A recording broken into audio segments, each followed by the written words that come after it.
ಇವತ್ತು ನಡೀತಾ ಇರುವಂತಹ ಭಾರತ ವರ್ಸಸ್ ಪಾಕಿಸ್ತಾನದ ಮ್ಯಾಚ್ನ ವಿಚಾರಕ್ಕೆ ಸಂಬಂಧಪಟ್ಟಂತೆ ಹಿಂದೆ 90ರ ದಶಕದಲ್ಲಿ ಆಮೇಲೆ ವಿರಾಟ್ ಕೊಹ್ಲಿ ಅವರು ರೋಹಿತ್ ಶರ್ಮಾ ಇದ್ದಂಥ ಸಂದರ್ಭದಲ್ಲಿ ಭಾರತ ಯಾವ ರೀತಿಯಾಗಿ ಸೆಣಸಾಡಿತ್ತು ಪಾಕಿಸ್ತಾನದ ವಿರುದ್ಧ, ಅದರ ಜೊತೆಗೆ ಈಗ ಜನಸಾಮಾನ್ಯರು ಪಬ್ಲಿಕ್ ಏನು ಮಾತಾಡ್ಕೋತಾ ಇದ್ದಾರೆ, ಇವತ್ತು ನಡೆಯುವಂತಹ ಈ ಮ್ಯಾಚ್ನ ನೋಡಬೇಡಿ, ಆಮೇಲೆ ಟಿವಿಗಳಲ್ಲೂ ನೋಡಬೇಡಿ, ಟಿಕೆಟ್ಗಳನ್ನು ಪರ್ಚೇಸ್ ಮಾಡಬೇಡಿ ಅನ್ನುವಂಥ ಅಭಿಯಾನ, ಅದರ ಜೊತೆಗೆ ಒಂದಷ್ಟು ಪ್ರಶ್ನೆಗಳನ್ನು ಕೂಡ ಕೇಳ್ತಾ ಇದ್ದಾರೆ. ಓವರ್ ಆಲ್ ಆಗಿ ಈ ವಿಚಾರಕ್ಕೆ ಸಂಬಂಧಪಟ್ಟಂತೆ ನಾನು ಮತ್ತಷ್ಟು ಡೀಟೇಲ್ಸ್ ಅನ್ನ ಕೊಡೋದಕ್ಕೆ ನನ್ನ ಜೊತೆ ನನ್ನ ಕೊಲೀಗ್ ಜೈರಾಮ್ ಕಾರ್ತಿಕ್ ನೇರ ಸಂಪರ್ಕದಲ್ಲಿ ಜಾಯ್ನ್ ಆಗ್ತಾ ಇದ್ದಾರೆ. ಕಾರ್ತಿಕ್, ಈಗ ಇವತ್ತು ಭಾರತ ವರ್ಸಸ್ ಪಾಕಿಸ್ತಾನ್ ಅಂತ ಅಂದ್ರೆ ಕ್ರಿಕೆಟ್ ಅಭಿಮಾನಿಗಳಿಗೆ ಒಂದು ರೀತಿಯಾದಂತ ಕ್ರೇಜು, ಎಲ್ಲೋ ಒಂದ್ ಕಡೆ ಪಹಲ್ಗಾಮ್ ದಾಳಿ ಆದ ಮೇಲೆ ಆ ಕ್ರೇಜ್ ಕಾಣಿಸ್ತಾ ಇಲ್ಲ ಅಂತ ಅನಿಸ್ತಾ ಇದೆ. ಹೇಗಿದೆ ಜೋಶ್ ಇವತ್ತಿನ ಮ್ಯಾಚ್ ನ ವಿಚಾರಕ್ಕೆ ಸಂಬಂಧಪಟ್ಟಂತೆ ಕಾರ್ತಿಕ್?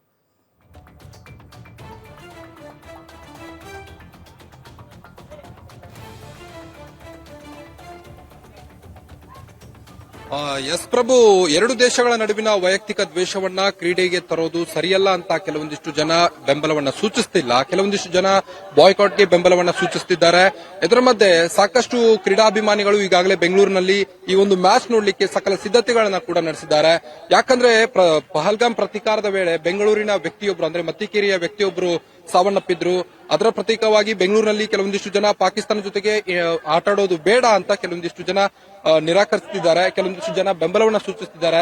ಇದರ ಮಧ್ಯೆ ಇವತ್ತು ಭಾರತ ಮತ್ತು ಪಾಕಿಸ್ತಾನ ನಡುವಿನ ಹೈ ವೋಲ್ಟೇಜ್ ಪಂದ್ಯ ಏನಿದೆಯಲ್ಲ, ಇದು ಎಲ್ಲ ಕುಟುಂಬಸ್ಥರು ಕೂತು ನೋಡುವಂತಹ ರೆವೆಲವರಿ ಮ್ಯಾಚ್ ಅಂತಾನೆ ಹೇಳ್ಬೋದು. ಇವತ್ತು ಭಾರತ ಮತ್ತು ಪಾಕಿಸ್ತಾನ ಮ್ಯಾಚ್ ನಲ್ಲಿ ಈಗಾಗಲೇ ಭಾರತ ಮತ್ತು ಪಾಕಿಸ್ತಾನ T20ಯಲ್ಲಿ 16 ಬಾರಿ ಮುಖಾಮುಖಿಯಾಗಿರುವಂತದ್ದು, ಅದರಲ್ಲಿ 10 ಬಾರಿ ಭಾರತ ತಂಡವೇ ಗೆದ್ದಿರುವಂತದ್ದು. ಇನ್ನ ಏಷ್ಯಾ ಕಪ್ ಅಲ್ಲೂ ಸಹಿತ ಏಷ್ಯಾ ಕಪ್ ನಲ್ಲಿ ಹೇಳೋದಾದ್ರೆ ಭಾರತ ತಂಡವು ಪಾಕಿಸ್ತಾನ ವಿರುದ್ಧ 3 ಪಂದ್ಯಗಳನ್ನು ಆಡಿದೆ. ಅದರಲ್ಲಿ ಭಾರತ ತಂಡ 2ರಲ್ಲಿ ಗೆಲುವನ್ನು ಸಾಧಿಸಿರುವಂತದ್ದು, ಒಂದು ಪಾಕಿಸ್ತಾನ ಗೆಲುವನ್ನು ಸಾಧಿಸಿದೆ. ಇನ್ನೊಂದು ಈ ಒಂದು ಏಷ್ಯಾ ಕಪ್ ನಲ್ಲಿ ಈಗಾಗಲೇ ಭಾರತ ತಂಡವು UAE ತಂಡವನ್ನ ಸಾಕಷ್ಟು ಕಡಿಮೆ ಅಂತರದಲ್ಲಿ ಸೋಲಿಸಿ ಈಗಾಗಲೇ ಗೆದ್ದು ಬೀಗಿರುವಂತದ್ದು. ಇದರ ಮಧ್ಯೆ ಪಾಕಿಸ್ತಾನ ಕೂಡ ಓಮನ್ ವಿರುದ್ಧ ಗೆದ್ದು ಬೀಗಿದೆ. ಈ ಎರಡೂ ಕೂಡ ಸರಿಸಮವಾಗಿ ಗೆದ್ದು ಈಗಾಗಲೇ ಗ್ರೂಪ್ ಎ ಏನು ಗುಂಪಿದೆಯಲ್ಲ, ಗುಂಪಿನಲ್ಲಿ ಸಖತ್ತಾಗಿ ಆಟ ಆಡ್ತಾ ಇದಾವೆ ಎರಡೂ ತಂಡಗಳು. ಬಟ್ ಎಲ್ಲ ಒಂದ್ ಕಡೆ ಸಿಂಧೂರ್ ಆಪರೇಷನ್ ಆದ ಬಳಿಕ ಟಿಕೆಟ್ ಸೋಲ್ಡ್ ಔಟ್ ಆಗಿಲ್ಲ ಅನ್ನೋದು ಕೆಲವೊಂದಿಷ್ಟು ಪರಿಣಾಮ ಬೀರಿರುವಂತದ್ದು. ಪ್ರಭು ಕಾರ್ತಿಕ್, ಈಗ ಅಲ್ಲಿರೋಂಥವ್ರನ್ನ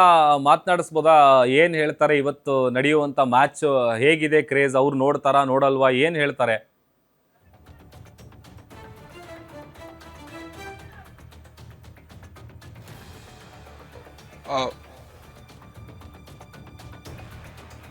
ಎಸ್ ಪ್ರಭು, ಈಗಾಗಲೇ ಮ್ಯಾಚ್ ಅಲ್ಲಿ ಇವರು ಸಹಿತ ಕ್ರಿಕೆಟ್ ಆಡ್ತಾ ಇದ್ದಾರೆ. ಇವತ್ತಿನ ಮ್ಯಾಚ್ ನಾವು ನೋಡ್ತೇವೆ ಸರ್. ನಾವು ದುಬೈಯಲ್ಲಿ ಇವತ್ತೇನು 8 ಗಂಟೆಗೆ ಸರಿಸುಮಾರು 8 ಗಂಟೆಗೆ ಮ್ಯಾಚ್ ಸ್ಟಾರ್ಟ್ ಆಗುತ್ತೆ. OTTಯಲ್ಲೂ ಕೂಡ ಲೈವ್ ಸ್ಟ್ರೀಮಿಂಗ್ ಇದೆ, ಫ್ರೀ ಇದೆ. ಸೊ ಸೋನಿ ಲೈವ್ ನಲ್ಲಿ ಎಲ್ಲರೂ ಕೂಡ ನೋಡ್ಲಿಕ್ಕೆ ಕಾತರದಿಂದ ಕಾಯ್ತಾ ಇದ್ದಾರೆ. ಸೊ ಇಲ್ಲಿ ನಮ್ ಜೊತೆಗೆ ಕೆಲವೊಂದಿಷ್ಟು ಕ್ರೀಡಾಭಿಮಾನಿಗಳಿದ್ದಾರೆ, ಅವ್ರನ್ನ ಮಾತಾಡ್ಸ್ತಾ ಹೋಗ್ತೇನೆ. ಸರ್, ಇವತ್ತಿನ ಮ್ಯಾಚ್ ನೋಡ್ಲಿಕ್ಕೆ ಎಷ್ಟು ಉತ್ಸುಕರಾಗಿದ್ದೀರಾ ಸರ್? ಇವತ್ತಿನ ಮ್ಯಾಚ್ ನೋಡ್ಲಿಕ್ಕೆ ಎಷ್ಟು ಉತ್ಸುಕರಾಗಿದ್ದೀರಿ? ಇಂಡಿಯಾ ಪಾಕಿಸ್ತಾನ ತುಂಬಾ ಸಂತೋಷ ಆಯ್ತು ನೋಡಕ್ಕೆ. ಬಟ್ ಆಪರೇಷನ್ ಸಿಂಧೂರ್ ಆಗೈತಲ್ವಾ, ಅದಕ್ಕೋಸ್ಕರ ಸ್ವಲ್ಪ ರಿಗ್ರೆಟ್ ಆಗ್ತಿದೀವಿ. ಬಟ್ ಇಂಡಿಯಾ ಗೆದ್ದಿದ್ರೆ ಅದಕ್ಕೆ ಆ ಫೀಲಿಂಗ್ ನಮ್ಗೆ ಫುಲ್ಲು ಎಕ್ಸೈಟ್ ಆಗುತ್ತೆ ಅಷ್ಟೇ ಸರ್. ಇನ್ನೇನು ಬಾಯ್ಕಾಟ್ ವಿಚಾರವಾಗಿ ಸಾಕಷ್ಟು ಕೂಗಿ ಕೇಳಿ ಬರ್ತಾ ಇದೆ, ಪಾಕಿಸ್ತಾನ ಜೊತೆ ಆಟ ಆಡೋದು ಬೇಡ ಅಂತ. ಇದ್ರ ಬಗ್ಗೆ ನೀವೇನ್ ಹೇಳ್ತೀರಿ? ಬಾಯ್ಕಾಟ್ ಅಂದ್ರೆ ಇದು ಮ್ಯಾಚ್ ನಡಿಬೇಕು. ಯಾಕಂದ್ರೆ ಇದು ಆಸಿಯಾ ಕಪ್ ಅಲ್ವಾ, ನಮ್ದು ಒಂದು ಆಸಿಯಾದಲ್ಲಿ ದೊಡ್ಡ ದೇಶ ಅಲ್ವಾ, ಅದಕ್ಕೋಸ್ಕರ ನಮ್ ಪವರ್ ಏನೋ ತೋರಿಸಬೇಕು. ಪಾಕಿಸ್ತಾನ ಗೆದ್ದಿದ್ರೆ ಆಪರೇಷನ್ ಸಿಂಧೂರ್ಗೂ ಒಂದು ನ್ಯಾಯ ಆಗುತ್ತೆ ಅಂತ ಖಂಡಿತ ಇದಾಗ್ತಿದ್ವಿ. ನೀವೇನ್ ಹೇಳಕ್ ಇಷ್ಟಪಡ್ತೀರಿ ಸರ್? ನಾವು ಮ್ಯಾಚ್ಗೆ ತುಂಬಾ ಕುತೂಹಲದಿಂದ ಕಾಯ್ತಾ ಇದೀವಿ. 8 ಟೀಮ್ಗೂ all the best. Pakistan India ಅಂತ ಏನಿಲ್ಲ, ಎಲ್ಲದಕ್ಕೂ ಆಲ್ ದ ಬೆಸ್ಟ್. ಎರಡು ಒಳ್ಳೆ ಸ್ಕೋರ್ ಮಾಡಬೇಕು, ಒಳ್ಳೆ ಡಿಪೆಂಡ್ ಮಾಡಬೇಕು. ನಮ್ಮವರು ಸ್ವಲ್ಪ ಚೆನ್ನಾಗಿ ಫೈಟ್ ಕೊಡಬೇಕು.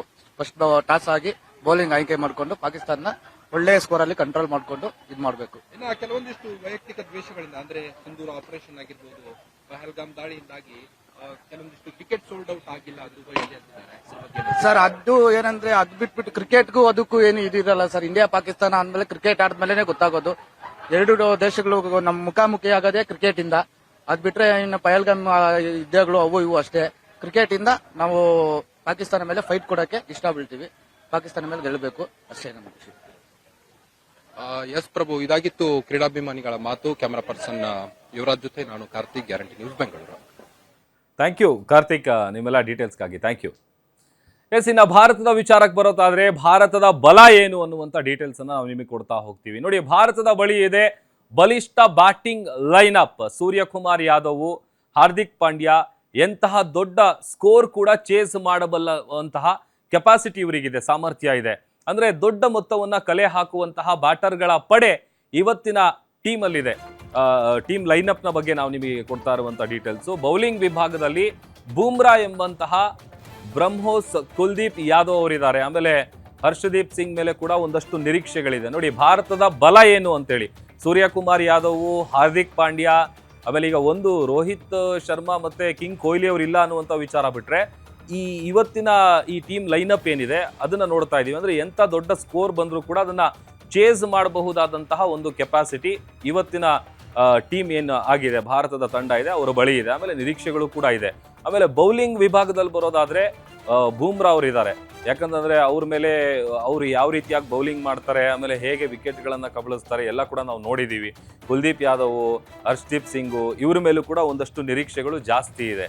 ಇದು ಭಾರತದ ಬಳಿ ಇರುವಂತಹ ಇವತ್ತಿನ ಬಲ ಯಾವ ರೀತಿಯಾಗಿದೆ, ಬಲ ಹೇಗಿದೆ, ಕೆಪಾಸಿಟಿ ಹೇಗಿದೆ. ಆಮೇಲೆ ಯಾಕಂತಂದ್ರೆ ಒಂದು ನಿರೀಕ್ಷೆ ಹೊಸ ಟೀಮು, ಹೊಸ ಪ್ಲೇಯರ್ಗಳು ಆಡ್ತಾ ಇರುವಂತ ಕಾರಣಕ್ಕಾಗಿ, ಅಂದ್ರೆ ಪಹಲ್ಗಾಮ್ ದಾಳಿ ಆದ್ಮೇಲೆ ನಡೀತಾ ಇರುವಂತಹ ಒಂದು ಮೊಟ್ಟ ಮೊದಲ ಮ್ಯಾಚ್ ಆಗಿರುವಂತ ಕಾರಣಕ್ಕಾಗಿ ಇನ್ನ ಮೈನಸ್ ಪಾಯಿಂಟ್ಗಳೇನು ಅಂದ್ರೆ ಪ್ಲಸ್ ಪಾಯಿಂಟ್ ನೋಡಿದ್ವಿ. ಈಗ ಕೆಪಾಸಿಟಿ ಹೇಗಿದೆ, ಯಾರ್ಯಾರಿದ್ದಾರೆ ಅಂತೇಳಿ. ಈ ಬಲಹೀನತೆ ಏನು ಅಂತ ನೋಡೋದಾದ್ರೆ ಅದೇ ವಿಚಾರ ನಾ ಹೇಳ್ತಾ ಇದ್ನಲ್ಲ, ಒಂದು ರೋಹಿತ್ ಶರ್ಮಾ ಮತ್ತೆ ಕೊಹ್ಲಿ ಇಲ್ಲದೆ ಪಾಕ್ ವಿರುದ್ಧ ನಡೀತಾ ಇದೆ ಪಂದ್ಯ, ಅದು ಎಲ್ಲೋ ಒಂದ್ ಕಡೆ ಮೈನಸ್ ಆಗಬಹುದು.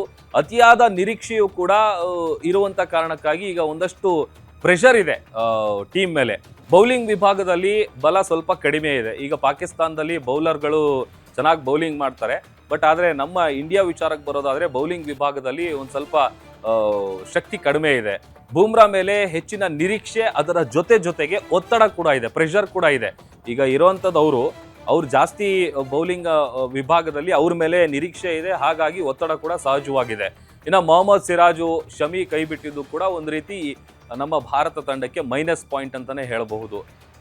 ಅದರ ಜೊತೆಗೆ ಆರಂಭಿಕರು ವಿಫಲರಾದ್ರೆ ಮಧ್ಯಮ ಕ್ರಮಾಂಕ ಅಂದ್ರೆ ಮಿಡಲ್ ಬರುವಂತವ್ರ ಮೇಲೆ ಒತ್ತಡ ಜಾಸ್ತಿ ಆಗುತ್ತೆ. ಓಪನರ್ ಏನಾದರೂ ಓಪನಿಂಗ್ ಬ್ಯಾಟ್ಸ್ಮನ್ಗಳು ಬಂದಂತ ಸಂದರ್ಭದಲ್ಲಿ ಚೆನ್ನಾಗಿ ರನ್ಗಳನ್ನ ಕಲೆ ಹಾಕಿ ಅಕಸ್ಮಾತ್ ಏನಾದರೂ ಬ್ಯಾಟಿಂಗ್ ಚೂಸ್ ಮಾಡಿದಂಥ ಸಂದರ್ಭದಲ್ಲಿ ಏನಾದರೂ ಅವರು ಉತ್ತಮ ಆಟವನ್ನ ಆಡ್ಲಿಲ್ಲ ಅಂತ ಅಂದ್ರೆ ಸಹಜವಾಗಿ ಮಧ್ಯಮ ಕ್ರಮಾಂಕದಲ್ಲಿ ಬರುವಂತ ಪ್ಲೇಯರ್ಸ್ಗಳೇನಿರ್ತಾರೆ ಅವ್ರ ಮೇಲೆ ಒತ್ತಡ ಜಾಸ್ತಿ ಆಗುತ್ತೆ. ಒತ್ತಡದ ನಡುವೆ ಈಗ ಹೊಣೆ ಹೊತ್ಕೊಂಡು ಗೆಲ್ಸಬೇಕಾದಂತ ಪರಿಸ್ಥಿತಿ ಉಂಟಾಗಬಹುದು. ಯಾಕಂತಂದ್ರೆ ಓಪನಿಂಗ್ ಅಲ್ಲಿ ಏನಾದರೂ ಆ ತರದ ಹಿನ್ನಡೆ ಆದ್ರೆ ಒಂದು ವೇಳೆ, ಬಟ್ ಎಲ್ಲವೂ ಕೂಡ ಅಂದುಕೊಂಡಂತೆ ಏನ್ ನಿರೀಕ್ಷೆಗೆ ತಕ್ಕಂತೆ ಅವ್ರೇನಾದ್ರೂ ಪ್ಲೇಯರ್ಸ್ಗಳು ಚೆನ್ನಾಗಿ ಆಟ ಆಡಿದ್ರು ಅಂತ ಅಂದ್ರೆ ಸಹಜವಾಗಿ ಎಲ್ಲ ಭಾರತೀಯರು ಮತ್ತೆ ಕ್ರಿಕೆಟ್ ಅಭಿಮಾನಿಗಳ ಆಸೆಯಂತೆ, ನಿರೀಕ್ಷೆಯಂತೆ ಭಾರತ ಪಾಕಿಸ್ತಾನದ ವಿರುದ್ಧ ಗೆದ್ದು ಬೀಗೋದು ಗ್ಯಾರಂಟಿ. ಆ ತರದ ಒಂದು ಕಾನ್ಫಿಡೆನ್ಸ್ ಲೆವೆಲ್ ಇದೆ. ಅದರ ಜೊತೆಗೆ ಎಕ್ಸ್ಪೆಕ್ಟೇಷನ್ಗಳು ಕೂಡ ಇದೆ. ಆ ಎಕ್ಸ್ಪೆಕ್ಟೇಷನ್ಗಳು ಇವತ್ತಿನ ಮ್ಯಾಚ್ ಅಲ್ಲಿ ಎಷ್ಟರ ಮಟ್ಟಿಗೆ ರೀಚ್ ಆಗ್ತಾರೆ, ರೀಚ್ ಆಗಲ್ಲ, ಆಮೇಲೆ ಹೇಗೆ ಹೋಗುತ್ತೆ ಅನ್ನುವಂಥದ್ದು ಕೂಡ. ಯಾಕಂತಂದ್ರೆ ಆ ಒಂದು ಸ್ಟೇಡಿಯಂ ಏನಿದೆ ಅದರಲ್ಲಿ ಏನು ಹಲವು ಬಾರಿ ನಮ್ಮ ಆಟಗಾರರು ಆಡಿರುವಂತಹ ಅನುಭವ ಇದೆ. ಸೊ ಆ ಕಾರಣಕ್ಕಾಗಿ ಈ ಎಲ್ಲ ಒತ್ತಡಗಳ ನಡುವೆ ಇವತ್ತಿನ ಮ್ಯಾಚ್ ಹೇಗೆ ನಡೆಯುತ್ತೆ ಅನ್ನುವಂಥದ್ದು ಕೂಡ ಸಹಜವಾಗಿದೆ. ಆಮೇಲೆ ಪಾಕ್ ಆಟಗಾರರ ವಿರುದ್ಧ ಜಾಸ್ತಿ ಆಟ ಆಡಿದಂತಹ ಅನುಭವ ಯಾರಿಗೂ ಇಲ್ಲ ಅನ್ನುವಂಥದ್ದು ಕೂಡ ಮೈನಸ್ ಪಾಯಿಂಟು.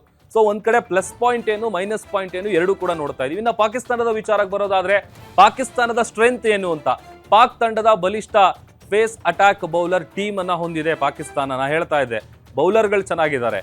ಶಾಹಿದ್ ಅಫ್ರಿದಿ ಆಗಿರ್ಬೋದು, ಹ್ಯಾರಿಸು, ಆಮೇಲೆ ರಫೋ ಡೆಡ್ಲಿ ಬೌಲಿಂಗ್ ಮಾಡ್ತಾರೆ. ಅದರ ಜೊತೆಗೆ ಆಲ್ರೌಂಡರ್ ಮೊಹಮ್ಮದ್ ನವಾಜ್ ಇದ್ದಾರೆ. ಅದರ ಜೊತೆಗೆ ಫಹೀಮ್ ಅಶ್ರಫ್ ಸ್ಟ್ರೆಂತ್ ಏನಿದೆ ಅದು ಪಾಕಿಸ್ತಾನದ ಟೀಮ್ಗೆ ಇದೆ. ಅಂದ್ರೆ ಕಳೆದ 14 T20 ಪಂದ್ಯಗಳಲ್ಲಿ 10 ಪಂದ್ಯಗಳನ್ನ ಗೆದ್ದಿರುವಂತಹ ವಿಶ್ವಾಸ ಪಾಕಿಸ್ತಾನಕ್ಕೆ ಇದೆ. ಸೊ ಒಟ್ಟು ಎಷ್ಟು ಬಾರಿ ಮುಖಾಮುಖಿ ಆಗಿದ್ರು ಅದರಲ್ಲಿ ಪಾಕಿಸ್ತಾನ ಎಷ್ಟು ಬಾರಿ ಗೆದ್ದಿತ್ತು, ಆಮೇಲೆ ಒಂದ್ ಕಡೆ ಭಾರತದ ಸ್ಟ್ರೆಂತ್ ಏನು, ಪಾಕಿಸ್ತಾನದ ಸ್ಟ್ರೆಂತ್ ಏನು ಅನ್ನುವಂಥದ್ದನ್ನ ನೋಡ್ತಾ ಇದ್ದೀವಿ. ಅಂದ್ರೆ ಈ ಪ್ಲೇಯಿಂಗ್ 11 ಹೇಗಿದೆ, ಅದರಲ್ಲಿ ಯಾರ್ಯಾರು ಬ್ಯಾಟಿಂಗ್ ವಿಭಾಗದಲ್ಲಿ, ಬೌಲಿಂಗ್ ವಿಭಾಗದಲ್ಲಿ, ಆಲ್ರೌಂಡರು, ಈ ಎಲ್ಲ ವಿಚಾರಗಳಿಗೆ ಸಂಬಂಧಪಟ್ಟಂತೆ ಇದು ಪಾಕಿಸ್ತಾನದ ಬಳಿ ಇರುವಂತಹ ಸ್ಟ್ರೆಂತ್ ಇವತ್ತಿನ ಮ್ಯಾಚ್ ವಿಚಾರಕ್ಕೆ ಸಂಬಂಧಪಟ್ಟಂತೆ. ಅದರ ಜೊತೆಗೆ ಹಾಗೇನೆ ಈಗ ಭಾರತದ ಮೈನಸ್ ನೋಡೋದ್ವಲ್ಲ, ಹಾಗೆ ಪಾಕಿಸ್ತಾನದ ಬಲಹೀನತೆ ಏನು, ಮೈನಸ್ ಪಾಯಿಂಟ್ಗಳನ್ನ ನೋಡ್ತಾ ಹೋಗೋದಾದ್ರೆ ಹೊಸ ಕೋಚು ಮೈಕ್ ಹೆಸನ್ ಬಗ್ಗೆ ಒಂದಷ್ಟು ಅಸಮಾಧಾನ ಇದೆ. ಇದು ಮೈನಸ್ ಆಗಬಹುದು ಸಹಜವಾಗಿ ಪಾಕಿಸ್ತಾನಕ್ಕೆ. ಅದರ ಜೊತೆಗೆ ಅನುಭವಿ ಆಟಗಾರರಿಲ್ಲದ ಪಾಕಿಸ್ತಾನದ ತಂಡ ಏನಿದೆ ಅದು ಕೂಡ ಮೈನಸ್ ಆಗ್ತಾ ಇದೆ. ಅಂದ್ರೆ ಅಷ್ಟು ಎಕ್ಸ್ಪೀರಿಯನ್ಸ್ಡ್ ಪ್ಲೇಯರ್ಸ್ಗಳು ಯಾರು ಇಲ್ಲ ಅನ್ನುವಂಥದ್ದು. ಈಗ ಭಾರತದಲ್ಲಿ ಹೇಗೆ ನಮ್ಮ ಟೀಮಲ್ಲಿ ಕಿಂಗ್ ಕೊಹ್ಲಿ ಅವರು, ಅದ್ರ ಜೊತೆಗೆ ಶರ್ಮಾ ಅವರು ಇಲ್ಲ, ರೋಹಿತ್ ಶರ್ಮಾ ಇಲ್ಲ ಅನ್ನುವಂಥದ್ದು ಇದೆಯಲ್ಲ, ಅದೇ ತರ ಪಾಕಿಸ್ತಾನದಲ್ಲೂ ಕೂಡ ಜಾಸ್ತಿ ಎಕ್ಸ್ಪೀರಿಯನ್ಸ್ ಇರುವಂತಹ ಆಟಗಾರರು ಇಲ್ಲದೆ ಇರುವಂಥದ್ದು ಕೂಡ ಪಾಕಿಸ್ತಾನಕ್ಕೆ ಎಲ್ಲೋ ಒಂದ್ ಕಡೆ ಮೈನಸ್ ಆಗಬಹುದು. ಆಮೇಲೆ ಅದರ ಜೊತೆಗೆ ಬಾಬರ್ ಅಜಮ್, ಮೊಹಮ್ಮದ್ ರಿಜ್ವಾನ್ ಇವರು ಗೈರಾಗ್ತಾ ಇದ್ದಾರೆ. ಈವರೆಗೂ ಆಡದಂತ ಒಟ್ಟು 14 ಪಂದ್ಯದಲ್ಲಿ ಒಂದು ದೊಡ್ಡ ಮೊತ್ತ ಬಂದಿಲ್ಲ, ಅಂದ್ರೆ ಅಷ್ಟೊಂದು ದೊಡ್ಡ ಸ್ಕೋರ್ಗಳನ್ನ ಕಲೆ ಹಾಕುವಂತ ಕೆಲಸ ಆಗಿಲ್ಲ, ಅದು ಕೂಡ ಮೈನಸ್ ಆಗುತ್ತೆ. ಆಮೇಲೆ ಒತ್ತಡದ ಪಂದ್ಯಗಳನ್ನ ನಿಭಾಯಿಸಿ ಗೆದ್ದಿದ್ದಂತಹ ಅನುಭವ ಪಾಕಿಸ್ತಾನದ ಟೀಮ್ಗೆ ಇಲ್ಲ. ಸೊ ಪ್ಲೇಯರ್ಸ್ಗಳಿದ್ದು ಬೌಲರ್ಗಳಿದ್ರು ಕೂಡ ಅಂದ್ರೆ ಒಂದು ಜಾಸ್ತಿ ಎಕ್ಸ್ಪೀರಿಯನ್ಸ್ ಇರುವಂತ ಪ್ಲೇಯರ್ಸ್ಗಳಿಲ್ಲ. ಅದರ ಜೊತೆಗೆ ಈ ಟೆನ್ಷನ್ ನಲ್ಲಿ ಪಂದ್ಯಗಳನ್ನ ನಿಭಾಯಿಸಿ ಗೆದ್ಕೊಂಡು ಬಂದಂತಹ ಎಕ್ಸ್ಪೀರಿಯನ್ಸ್ ಕೂಡ ಇಲ್ಲದೆ ಇರೋದು ಕೂಡ ಪಾಕಿಸ್ತಾನದ ಟೀಮ್ಗೆ ಎಲ್ಲೋ ಒಂದ್ ಕಡೆ ಮೈನಸ್ ಆಗತ್ತೆ ಅನ್ನುವಂಥದ್ದು. ಇದು ಭಾರತದ ಪ್ಲಸ್ಸು ಮೈನಸ್ಸು ಮತ್ತೆ ಪಾಕಿಸ್ತಾನದ ಟೀಮ್ನ ಪ್ಲಸ್ಸು ಮೈನಸ್ಸು.